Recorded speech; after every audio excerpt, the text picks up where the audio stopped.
আমি ভয় করব না, ভয় করব না, আমি ভয় করব না, ভয় করব না। দুবেলা মরার আগে মরব না ভাই, মরব না। দুবেলা মরার আগে মরব না ভাই, মরব না। আমি ভয় করব না, ভয় করব না, আমি ভয় করব না, ভয় করব না। তরিখানা বাইতে গেলে মাঝে মাঝে তুফান মেলে, তরিখানা বাইতে গেলে মাঝে মাঝে তুফান মেলে। তাই বলে হাল ছেড়ে দিয়ে ধরব না, ধরব না, কান্নাকাটি করব না। আমি ভয় করব না, ভয় করব না, আমি ভয় করব না, ভয় করব না। শক্ত যাহা সাধ্যে হবে মাথা তুলে রইব ভবে, শক্ত যাতাই সাধ্যে হবে মাথা তুলে রইব ভবে। সহজ পথে চলব ভেবে পড়ব না পাখের পরে, পড়ব না।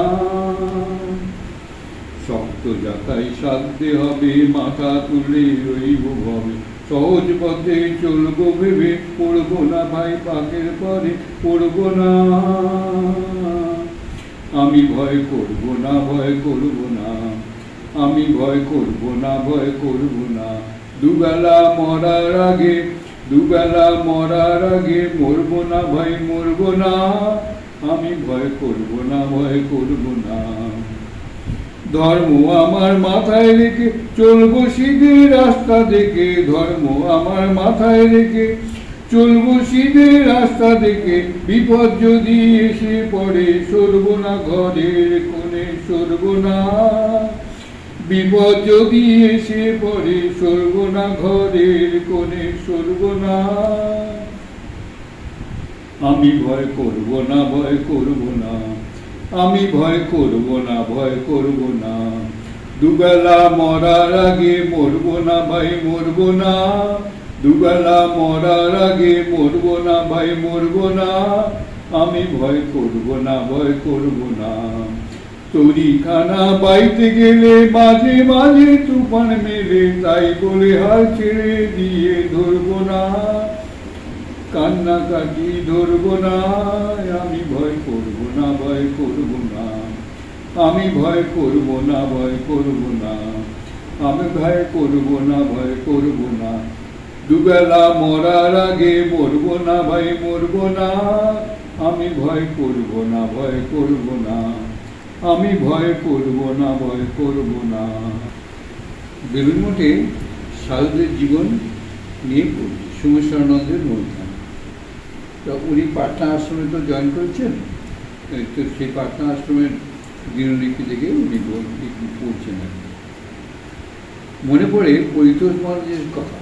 তিনি বলতেন, নিজের মধ্যে স্থিরতা আনো, শরীর মন পরিস্থিতি সবসময় পাল্টাচ্ছে। এই বিষয়ে সচেতন না থাকলে ঢেউয়ে ঢেউয়ে ভেসে যাওয়ার সম্ভাবনা। জীবনের পথে দাঁড় বেয়ে যাও, কিন্তু হাল রেখো, হাল স্থির রেখো। হাল মানে নদী, নৌকোটা যেদিক দিয়ে কোন দিকে যাবে কোন দিকে যাবে না, এটা হচ্ছে হাল, হাল ঠিক করে। আর দাঁড় হচ্ছে নৌকোটা এগিয়ে যেতে, দাঁড় বাইরে নৌকোটা এগিয়ে যায়, কিন্তু হালটার ডাইরেকশনটা মানে দিকটা ঠিক নির্ণয় করে দিত। সুধীর মহারাজ উপদেশ দিতে চাইতেন না, তোমার গুরুদেব যা বলেছেন সেগুলি পালন করো, এটি কি বলতেন তিনি। রামকৃষ্ণ কথামৃতে আছে, স্বামীজির রচনাগুলি রয়েছে, ওইগুলি পড়ো, পথের সন্ধান পেয়ে যাবে। এবার হলো কি, সাধন জগতের একটি অভিজ্ঞতা নিয়ে তার সঙ্গে আলোচনা করতে গেছি। সব শুনে তিনি বললেন, আপন সাধন কথা না কহিও যথার্থ, আপন সাধন কথা না কহিও যথার্থ। এটা আমার খুব বদল হয়েছে। আমি আমার নিজের সাধন কথা যেখানে সেখানে বলে ফেলি, কিন্তু এখানে উপদেশ হচ্ছে যে আপন সাধন কথা না কহিও যথা কথা। সাধু মহারাজের উপদেশ যদি চাইতেন না, বলতেন ঠাকুরের কাছে প্রার্থনা করো, উত্তর পেয়ে যাবে। আমি নাচর বান্দা, আমার কথা ঠাকুর শোনেন না। মহারাজ তখন উত্তর দেন, তখন নিজের মনকে প্রশ্ন করো, যদি আন্তরিক হয়ে প্রশ্ন করো উত্তর পাবেই পাবে। বলতেন আন্তরিকতা ও লেগে থাকা সাধন জীবনের খুবই দরকার। লেগে থাকা অর্থাৎ সাফল্য ব্যর্থতা সত্ত্বেও সাধনায় চালিয়ে যাওয়া। গানে পাটনার শেষের দিকে পেয়েছিলাম শীতাংশু মহারাজকে। স্বামী মহানন্দ চার বিষয় এম এ। বুঝুন বেলমনের সন্ন্যাসীরা কত উচ্চ শিক্ষিত। 4টে বিষয় নিয়ে এম এ করেছেন, মাস্টার ডিগ্রি। এছাড়া কয়েকটি ডিপ্লোমা এবং বিটি। ভালো খেলোয়াড় ছিলেন, কলকাতায় মোহনবাগান টিমে খেলেছেন। ওই বয়সেও ফুটবলে অসাধারণ দক্ষতা। বিকেলে আমাদের সঙ্গে ভলিবল খেলতেন আসলেন। সাতু মহারাজ বদলি হয়ে কলকাতায় উদ্বোধনে চলে গেলে শীতাংশু মহারাজ আসলেন সেক্রেটারি হয়ে। এই শীতাংশু মহারাজ বলো সাতু মহারাজ কোনো রাগঢাক নয়, মুখের উপর কথা বলে দিয়েছেন। একবার 2-3 জন স্থানীয় মানুষ বিহারি আশ্রমে আম গাছের কিছু ডালপাতা কেটে নিয়ে পালাচ্ছিল। শীতাংশু মহারাজ দেখতে পেয়ে তাদের রাস্তা আটকালেন। লম্বা চড়া চেহারার লোকগুলো বিহারি লোক তো মিজাজ দিকে বলল, হ্যাঁ হামনে তোড়া হ্যায়, ক্যা করেঙ্গে? শুনে মহারাজ তার হাত পা চালিয়ে 3 জনকে ধরাশায়ী করে দিলেন। 3 জন বিহারি, সেই লম্বা চড়া চেহারা তাদের, बोलो हाँ हम लोग तो तोड़ेंगे तो तोड़ा है, तो क्या करेंगे हम लोग को तुम?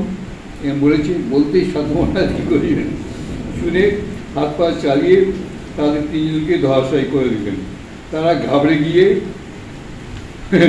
ক্ষমা চাইতে লাগলো। দেখতে পেয়ে আমি যাচ্ছিলাম মহারাজের সাহায্যে। তিনি হাত নেড়ে আমায় দূরে থাকতে বললেন। পরে তাকে জিজ্ঞাসা করলাম, কয়েক সেকেন্ডে এদের কাজ করে দিলেন কীভাবে? তিনি বললেন, জুডো ক্যারাটে শিখলে তুমিও পারবে। দেখুন মিশনের সাধুরা আবার কত বুঝি।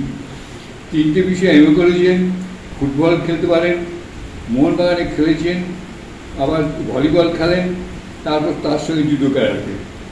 মানে মিশনের সাধুর তুলনা নেই, আর কি বলবো।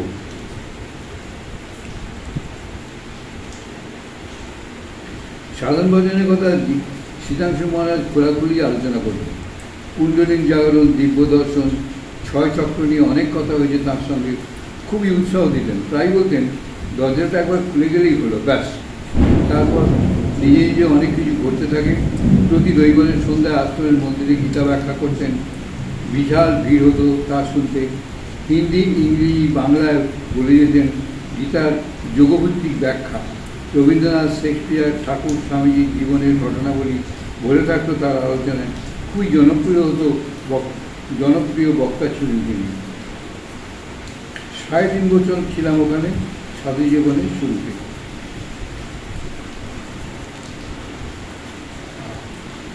বৈমনে সত্যি সাধুদের কি অদ্ভুত জীবনা, কি সব গুণের সমস্ত মানুষ। দেখুন কত গুণের মানুষ। আর পড়ে আছে কেন? বেলমন্ডি ওই জায়গায় পড়ে আছে, কত গুণী। 4টে বিষয় এমএ, বাইরে পেরে তো অনেক ভোগ করতে পারত, কিন্তু ওই ভোগের চেয়ে ওই মঠের থেকে যে আনন্দটা পাচ্ছে সে আনন্দটা পেতেন না, সেটা জানে ওরা।